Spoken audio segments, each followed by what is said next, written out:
People who have croaked, Abraham, what do they do? What occupies them? Do they visit other universes, have reunion parties with other croakers? Do they spend or increase their escrow? And is it worth their while keeping in touch with the non-croakers? Yes, yes, yes, yes, and yes. Thank you. And do the croaked have shapes like human beings? And how are they different or similar to Abraham?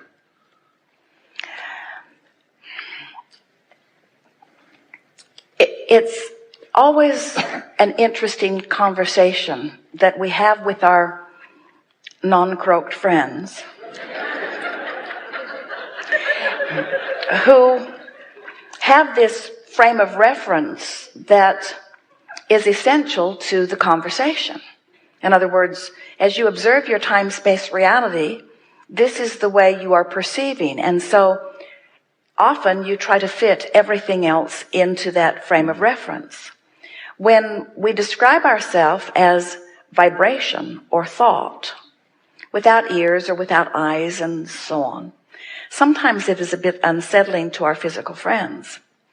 But there is a flawed premise that is sort of sparkling here at the basis of so much that you've asked here, that we think as we put this into perspective first, that then we can answer that question, the question about what is it like for us in non-physical, and even more to your point, what do we look like? We want you to understand something really basic. You, in your physical form, are an extension of this non-physical perspective that you are asking about. Mm-hmm. You're an extension of that, which means you are all that this is and more. You are an extension of source energy. That means that you were what you were before you were born into this body, and what you were as you are now in this body is increasing because you're in this body. So the inner being, the non-physical you, the Abraham of you, is expanding because of what you are about here. So we were talking earlier about how your inner being, which is that eternal part of you that we are always trying to describe, your inner being is in this vortex of creation that we're talking about. And here you are in your physical body. And as we said to you earlier, your inner being does not come out of the vortex regardless of what's going on with you. And when you get into the vortex, then you have the benefit of seeing your world through the eyes of Source. Now, we want to reiterate that here and emphasize it in a way that you can really feel it. Your inner being, the source within you, is seeing your world through the eyes of Source. So when you say, what do? That's what we do. We're forward looking to that which is the leading edge of thought. But we've got to figure out what forward is. In other words, from non-physical into your physical body is forward. But in your physical body, you have moved forward still, further forward still. So Source energy, first time, is fixated, thank you very much, is fixated on what's going on in your vortex of creation. Can you get the sense of the bigness of what that says? In other words, so you were source energy before you were born into this physical body. Part of you comes forth into this physical body, and you call this reality. And we say, yes, it is reality, and from it you are bouncing into a vibrational reality, which the larger part of you assumes it's present tense. So, friends, where is the leading edge of thought? Isn't it back into this vortex of creation? And are we not invited you into it here and now? Are you following us? We want you to feel this question is bigger than even you know. We want you to, because you wanted us to just say we sit on clouds and we dangle our feet over the edge and we snag an occasional bird as it goes by. And it isn't like that at all. No. In other words, we see through the eyes of Source, and the inner you see through the eyes of Source. And what we're seeing is not what the vortex was like before you were born, and not what you're living here in your struggle or in your contrast. We're seeing the vortex of creation that you've set forth. This is the leading edge of thought. Let's call it heaven if you want to. Let's call it non-physical if you want to. It is the vibrational energy that precedes. So it's really interesting when we start talking about a cycle of life to figure out what came first, isn't it? What did come first? So there was Source. Oh, that was first. And then I came into my body. Oh, so Source was first and I was second.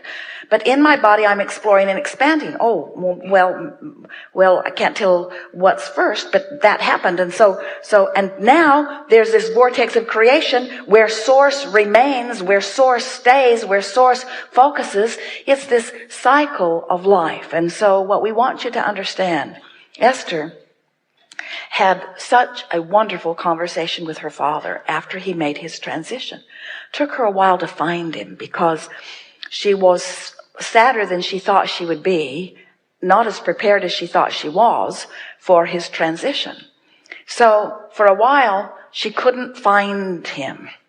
And then when she did, she accused him of being Abraham because he sounded so much like Abraham. And as Esther visited with him one night, once she discovered the vibration of him, which meant she had to forget about his sickness and she had to forget about what was bothering him, and she had to retrain herself into the pure vibration of who he now is. And one night, she was just she didn't have much more she could think of to say. She'd been talking to him for hours, night after night. And so she was sort of winding down, and he said, I think I'll go now. And Esther said, don't go. I'm not finished. I don't want to let go of you. And he said, well, we can start this conversation again anytime you want to. And during that conversation, he had let her know. She said, what's it like? And he said, it's not so different from where you are. She said, what do you mean? What do you see? He said, I see places. I see things. I see streets. I see what you would describe as a physical environment. In other words, you got to understand that when this stuff that you are claiming as your physical reality is all vibrational interpretation. It exists in this real feeling, seeing, hearing, textile environment because your eyes translate vibration into what you see, and your ears translate vibration into what you hear, and your skin translates vibration into what you feel. In other words, this has come into beingness because of focus. And Source energy is not depriving itself of this focus. In other words, we are all in this together.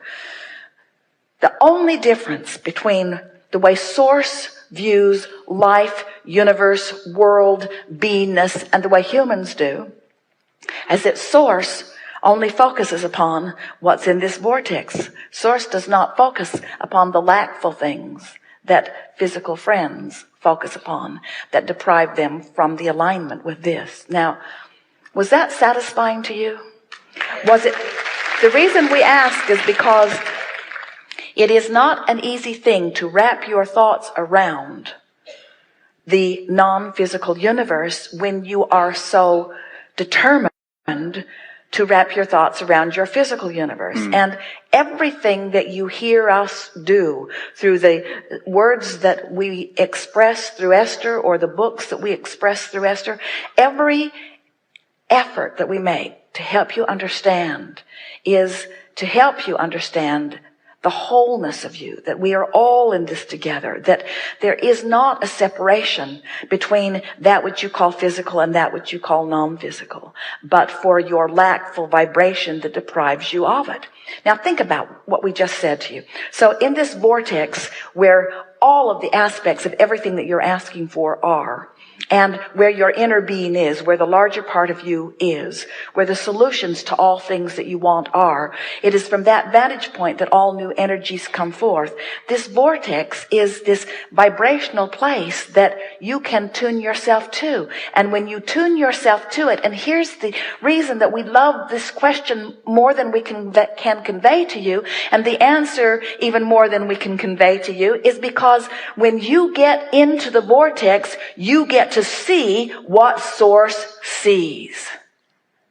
You'll be the lover that Source is, you see. And yet you want to make what Source sees entirely different than what you see when you're happy or than what you see when you're elated. But think about those masters of your society, the masters of sport or the masters of music or the masters of art or the masters, those that you revere, those that you see who have tuned themselves to the creative energies and have expressed themselves in the most fantastic ways.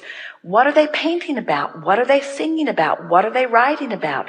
They're writing about what Source sees out here on this leading edge.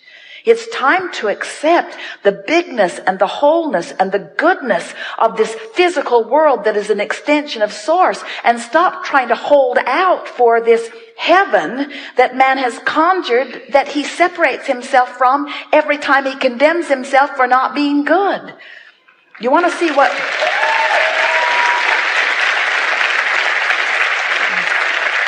When you get in the vortex and those things occur to you, those thoughts that are occurring to you are the thoughts of Source. In other words, that's what we were talking about earlier. As you choose the feeling and you tune yourself to it, you can tune yourself right in, and you can answer for yourself exactly how Source sees and what Source sees. And no words that you'll ever hear from anyone else will ever be anything close to satisfying once you have gotten into the vortex and you've taken a look and a whiff and a listen and a feel and a sniff to what Source sees and hears and smells.